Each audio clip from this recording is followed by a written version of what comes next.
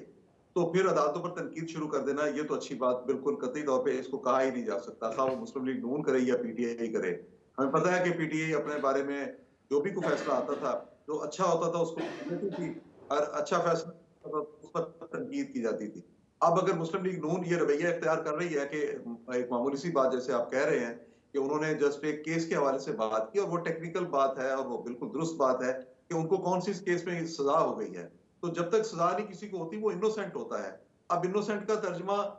ہمارے یہاں معصوم کر کے اس کا ایک اور جذباتی سا معنی نکالا جائے تو اور اس پہ عدالتوں کو کریٹیسائز کیا جائے تو یہ تو بالکل مناسب رویہ نہیں ہوگا. باقی رہی بات سیٹ ایڈجسٹمنٹ کی، تو یہ سیٹ ایڈجسٹمنٹ اب مسلم لیگ کے گلے پڑ گئی ہے، اس لیے کہ پنجاب جو ہے، پنجاب طاقت کا مرکز ہے پاکستان کی سیاست میں، اور پنجاب میں دیکھیے مسلم لیگ نون کو میرا نہیں خیال یا کسی بھی پولیٹیکل پارٹی کو اتنی بڑی اکثریت ملے گی کہ وہ اکیلے سارا سسٹم سنبھال سکے، پنجاب میں بھی اور مرکز میں بھی. یہ جو کچھ بھی پاکستان میں اس وقت پالیٹکس ہو رہی ہے یہ بڑی انتظامی سیاست ہے. اس کے پیچھے پوری کی پوری ایک کاوش ہوتی ہے، اس کے پورا کوئی تھنک ٹینک کام کر رہا ہے جس کا مقصد یہ ہے کہ وہ پنجاب اور مرکز کسی ایک پولیٹیکل پارٹی کو نہ دیا جائے. آپ کو یاد ہونا چاہیے کہ ایک وقت تھا جب پیپلز پارٹی کے حوالے سے یہ پالیسی طے ہو گئی تھی کہ پیپلز پارٹی کو سندھ کے ساتھ پنجاب نہیں ملے گا اگر اس کی مرکز میں حکومت بنتی ہے، تو پیپلز پارٹی کو کبھی بھی پنجاب نہ مل سکا. اب یہ صورتحال اگر مسلم لیگ نون کے حوالے سے آتی ہے، کیونکہ مسلم لیگ نون کی قیادت جو ہے اس کا بھی آپ کو پتا ہے کہ ماضی ایسا رہا جس میں اس کی اسٹیبلشمنٹ سے ٹکراؤ رہا اور کئی جگہ پہ اختلافات پیدا ہوئے. آج بھی نواز شریف صاحب جس طرح کی گفتگو کر رہے ہیں، جو ان کا لہجہ ہے، جو ان کی جتنے وہ ایگریسو ہیں، اس میں وہ ججز کے حوالے سے خواہ وہ ریٹائرڈ ججز ہیں، اس میں وہ جرنیلوں کے حوالے سے خواہ وہ ریٹائرڈ جرنیل ہیں، ان کے بارے میں ان کی تلخی کم نہیں ہو سکی بلکہ ہر روز بڑھتی جاتی ہے. اور جب بھی وہ گفتگو کرتے ہیں ان کی پارٹی کے باقی لوگ بھی اس پہ تھوڑے سے پریشان ہو جاتے ہیں. سو یہ ایک چیز ایسی ہے جو مسلم لیگ نون کے لیے پریشانی کا باعث بنے گی اور بن رہی ہے. یہاں پہ استحکام پارٹی جس طرح بنی،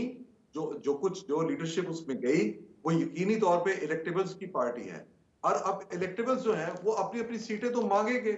وہ مسلم لیگ نون ان کو دینا چاہے یا نہ دینا چاہے. اگر انہوں نے اپنی سیٹیں نہیں مانگنی تو انہوں نے سیاست کہاں سے کرنی ہے؟ جی اب یہ الگ بات ہے کہ وہ زیادہ مانگ رہے ہیں یا کم مانگ رہے ہیں. اب ساؤتھ پنجاب میں نون لیگ کے پاس کیا ہے؟ وہاں پہ کیا نون لیگ بہت مضبوط ہے؟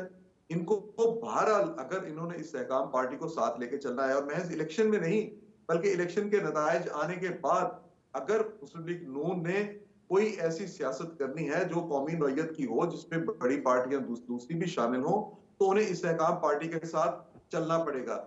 بہتر تو یہ تھا میرے اپنے خیال کے مطابق کہ اگر پیپلز پارٹی اور مسلم لیگ نون جو کہ ایک مخلوط حکومت میں تھیں، وہ ان انتخابات کے لیے بھی اپنا ایک الائنس بناتی اور سیٹ ایڈجسٹمنٹ کی جاتی، تو میرے خیال میں مسلم لیگ نون کے لیے زیادہ اچھی پوزیشن تھی کہ پیپلز پارٹی نے کم سیٹوں پر اکتفا کر جانا تھا، اور ان کا جو باقی پارٹیوں کے ساتھ جو کلیش ہے جہاں پہ ان کے اپنے مضبوط امیدوار ہیں، مسلم لیگ نون وہاں سے اپنے امیدوار لے آتی. لیکن اب ظاہر ہے جو مطالبہ سامنے سے آ رہا ہے، اگر نون لیگ اس کو تسلیم کر لے تو وہ تو اسمبلی میں اپنی اکثریت پہلے ہی ختم کر بیٹھے گی، پھر اس نے حکومت کیسے بنانی ہے؟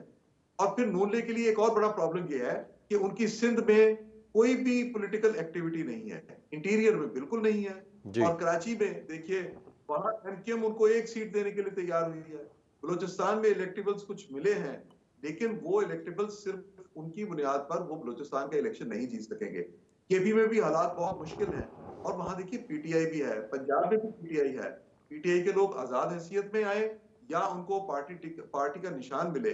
پی ٹی آئی اب بھی بہت ساری سیٹیں ایسی ہیں جو ون کر سکتی ہے، اور یہ مسلم لیگ نون کو پتا ہے شہری حلقوں میں بڑی مشکلات آئیں گی. اب اگر مسلم لیگ نون جو ہے جو کہ بڑی ملکی پارٹی صاحب ہے ایک ایک حلقے سے تو چار لوگ آزاد حیثیت میں الیکشن لڑنے کے لیے تیار ہیں، اور وہ جواز یہی بنائیں گے کہ وہ بالکل نظریاتی کارکن ہیں پاکستان تحریک انصاف کے، اور یہ ووٹ بینک سپلٹ ہو جائے گا، جو ابھی تک میرے پاس اطلاعات ہیں۔ صرف اسلام یہ آباد کی آپ کی بات بات آپ بالکل ٹھیک ہے، لیکن آپ یہ بھی دیکھیے کہ مسلم لیگ نون کے اندر اپنے اندر بھی اختلافات آ گئے ہیں۔ یہاں پہ کچھ لوگ ایسے ہیں جن کو شہباز شریف صاحب کی حمایت حاصل ہے، کچھ وہ ہیں جن کو مریم بی بی کی سپورٹ سمجھی جاتی ہے ان کو حاصل ہے۔ ایسے ہی پہلے ایک سیاست چل رہی تھی جس پہ حمزہ شہباز اور مریم بی بی کے جو تھے، جو لوگ سپورٹ جو رکھتے تھے ان کو الگ الگ گنا جاتا تھا۔ تو وہاں پہ جیسے احسن اقبال اور دانیال عزیز کا جھگڑا ہمارے سامنے ہے، اگرچہ بڑی پولیٹیکل پارٹیز پہ یہ سارا کچھ ہوتا ہے اور ہونا بھی چاہیے، سیاسی مزاج اور سیاسی تقاضے یہی ہوتے ہیں، لیکن اس کے باوجود میرے اپنے خیال کے مطابق ابھی ایڈجسٹمنٹ جو ہے وہ نون لیگ کے لیے کافی مشکل ہے۔ رائٹ، فاروق استحکام صاحب پارٹی پوائنٹ آ اپنی گیا۔ میں ذرا سے زیادہ اب جو انتہائی عام نکتہ تھا وہ شراج صاحب سے اس کا پہلے جواب لوں، پھر آپ کی طرف آتا ہوں۔ شراج صاحب 1.5 مہینے کا وقت ہے اب تقریباً، بس اس سے زیادہ کا نہیں ہے۔ کاغذات نامزدگی جمع ہونے کے بعد میں توقع کروں کہ مجھے انتخابی گہما گہمی نظر آئے گی، کیونکہ اب تک تو نہیں نظر آ رہی۔ پہلے کہتے تھے انتخابی شیڈول آنے دیں، جب ہم سیاسی لوگوں سے بات کرتے ہیں شیڈول اناؤنس ہوگا پھر اب دیکھیں کس طرح شیڈول اناؤنس ہوا۔ اب کیا کاغذات نامزدگی کا انتظار کریں، اس کے بعد بھی کچھ گہما گہمی نظر آئے گی، یا پھر بھی شاید اس الیکشن میں ہمیں وہ ساری صورتحال بنتی نہ نظر آئے، اور نہیں ہے تو اس کی وجہ کیا ہے؟ دیکھیں، جب تک ملک میں یہ بحث چلتی رہے گی کہ الیکشن ہو رہے ہیں کہ نہیں ہو رہے، اور ایسے میں واشنگٹن سے بھی کچھ ایسی خبریں آئیں کہ شاید انتظامی معاملات کو لے کے الیکشن تھوڑے سے اور آگے جا سکتے ہیں، تو پھر صورت میں گہما گہمی آپ کو کہاں نظر آئے گی؟ ظاہر سی بات ہے، جو اس سیاسی عمل میں شریک جماعتیں ہیں انہیں بھی اس بات کا بہرحال خدشہ لاحق ہے کہ کہیں الیکشن ہو رہے ہیں کہ نہیں ہو رہے۔ اگر آپ سیاستدانوں سے ملیں تو ان کے ذہنوں میں بھی یہ شکوک و شبہات پائے جاتے ہیں۔ تو عام آدمی کو تو چھوڑ دیں، عام آدمی تو 3.5 سال کی تحریک انصاف کی حکومت ہو، جو اس کے بعد کی جو 16 ماہ کی پی ڈی ایم کی سرکار آئی ہے، ان کا ایسے بھرکس نکالا گیا ہے کہ جو عام آدمی اس کا تو پارلیمانی نظام کے اوپر بھی کوئی زیادہ اب کوئی یقین نہیں رہا، اور انہیں اس بات سے بھی بہرحال کوئی سروکار نہیں ہے کہ کون اقتدار میں آتا ہے۔ لہٰذا عوام کی حد تک تو گہما گہمی ہمیں اس لیے دیکھنے کو نہیں مل رہی، لیکن ماحول بناتی ہیں سیاسی جماعتیں، اور سیاسی جماعتوں کا حال یہ ہے کہ ایک جماعت ہے کہ جس کے رہنما یا تو چھپتے پھر رہے ہیں، روپوش ہیں، یا گرفتار ہیں، مقدمات بھگت رہے ہیں، کچھ ایسے ہیں کہ جو اس جہاز سے اتر رہے ہیں، سیاست سے بھی تحریک انصاف سے بھی توبہ طائب ہو رہے ہیں، اور ساتھ میں ایک ایسی جماعت کہ جو بہرحال 3 بار اس ملک میں اقتدار میں رہی، مسلم لیگ نون، ان کے بھی جو مرکزی رہنما ہیں وہ بھی کوئی ایک ہم کہہ سکتے ہیں کہ 1.5-2 ماہ پہلے اس وطن واپس پہنچے ہیں، اس سے پہلے 4 سال سے تو وہ بھی لندن میں بیٹھے ہوئے تھے۔ تو ایسے میں پھر سیاسی ماحول، الیکشن کا ماحول بننا نہیں سمجھ آتا کہ بن پائے گا۔ یقینی طور پہ وہ صورتحال ہمیں دیکھنے کو نہیں مل رہی کہ جو ایک الیکشن کے انعقاد سے پہلے ہونی چاہیے۔ تو میرے خیال میں ابھی تک چیزیں گرے ایریا میں ہیں، کوئی چیز بھی ابھی تک واضح طور پہ نہیں کہی جا سکتی شراج کہ صاحب کیا یہ ہونے فرمائیے جا گا، رہا ہے۔ آپ نے ابھی واشنگٹن کی طرف بھی اشارہ کیا، جب 8 فروری پھر سپریم کورٹ نے کہہ دیا، شیڈول اناؤنس ہو گیا، پھر کیوں ابہام ہے آج بھی ہمیں؟ کیوں ہم کوئی تاخیر کی طرف دیکھ رہے ہیں؟ کس بنیاد پر دیکھ رہے ہیں؟ کیوں سیاسی لوگ ہی شور نہیں ہیں انتخابات وقت پر ہونے کے؟ بس جب آپ اس ملک میں 2 اسمبلیاں جب تحلیل کی گئیں اور اس کے بعد آپ نے 2 وجوہات بنائیں، گویا کہ ایک کہ شاید اس ملک میں دہشت گردی ایک نئی لہر چل رہی ہے، اور ساتھ میں جو کچے کے علاقے میں ڈاکو ہیں ان کے خلاف آپریشن کرنا مقصود ہے، لہٰذا مسلح افواج کے لوگ میسر نہیں ہو سکتے الیکشن کے لیے،